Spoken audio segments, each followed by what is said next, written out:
ہم دیکھتے ہیں کہ مرگی کی بیماری ہو کیوں جاتی ہے، اس کی وجہ کیا ہے.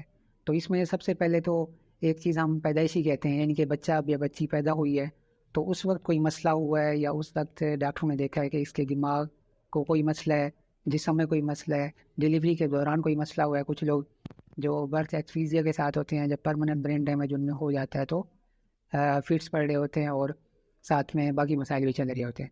تو ان مریضوں میں جو ہے نا پھر یا تو مرگی اسی وقت شروع ہو جائے گی یا کچھ دیر بعد شروع ہو جاتی ہے. دوسری بات ہے یعنی کہ جینیٹک، اگر وراثت میں کسی کو اس طرح کا مسئلہ ہے، بیماری ہے، تو وہ بھی پھر چلتی رہتی ہے اگلی جنریشن میں. اس کے بعد ہمارے پاس کچھ کازز آ جاتے ہیں، یعنی کہ کسی کی سرجری ہوئی ہے اور سرجری میں کوئی ایسا دماغ کا نقصان ہو گیا جس کی وجہ سے جھٹکے شروع ہو گئے.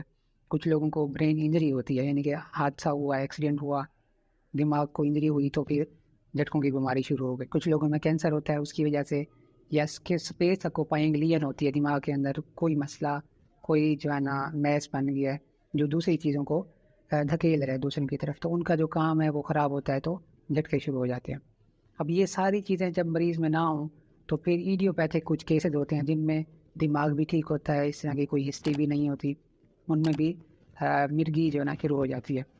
تو اس کا جو ہے نا کوئی وجہ نہیں ہوتی، وہ صرف ایڈیوپیتھک کیسز ہوتے ہیں. ایک اور چیز میں بتانا یہاں پہ بھول گیا ہوں کہ فیبرائل فٹس، ہم نے لاسٹ ویڈیو میں بات کی تھی کہ جن بچوں کو پیدائش کے بعد یعنی کہ 6 ماہ سے 6 سال کے دوران 7 سال گیا میرا اگر جھٹکے پڑے ہیں تو ان میں سے کچھ پرسنٹیج ہوتی ہے جو بعد میں مرگی کی طرف چلی جاتی ہے، تو وہ بھی اس میں شامل ہو جاتے ہیں.